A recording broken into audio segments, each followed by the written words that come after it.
तो आप समझे ना, जब चुनाव था, बंगाल चुनाव, तो सब कुछ बहुत अच्छा चल रहा था, क्योंकि चुनाव में आप ये नहीं दिखा सकते कि हम किसी क्राइसिस में हैं, आपसे किसी तरह के त्याग की उम्मीद उस वक्त नहीं कर सकते। आपको बताने की कोशिश होगी कि सब कुछ बहुत बढ़िया चल रहा है, अच्छा माहौल है, आपको इस बारे में बोला ही नहीं गया। और जैसे ही चुनाव जीत गए, चुनाव हो गया, उसके बाद देखिए कैसे क्राइसिस मोड में आ गए हैं और कैसे अब आपको देशभक्ति के नाम पर त्याग कराने की कोशिश हो रही है यहाँ पे।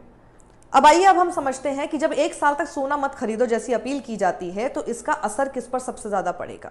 देखिए, एक तो जो ज्वेलरी का बिजनेस करते हैं, सोने का जो बिजनेस कर रहे हैं, व्यापारी हैं, उन पर तो पड़ेगा, लेकिन छोटे ज्वेलर्स, कारीगर, डिजाइनर, दुकानदार, मजदूर, सब पर इसका असर पड़ेगा। तो ये कोई सिर्फ अमीरों का पेशा नहीं है। इसमें अगर आप देखो तो एक साथ पिरामिड है जिसमें कई सारे लोग उससे अटैच्ड हैं, और सब लोगों के ऊपर, जिसमें गरीब लोग भी शामिल हैं, उन सब के ऊपर इसका असर पड़ना शुरू हो जाएगा। बीबीसी की एक रिपोर्ट के मुताबिक ज्वेलर्स क्या कहते हैं, जरा गौर से सुनिएगा। 1 साल बहुत लंबा समय होता है। अगर लोग सोना खरीदना कम कर देंगे तो छोटे कारोबारियों पर भारी असर पड़ेगा। सोचिए, एक बयान और एक पूरा सेक्टर डर के साए में आ गया।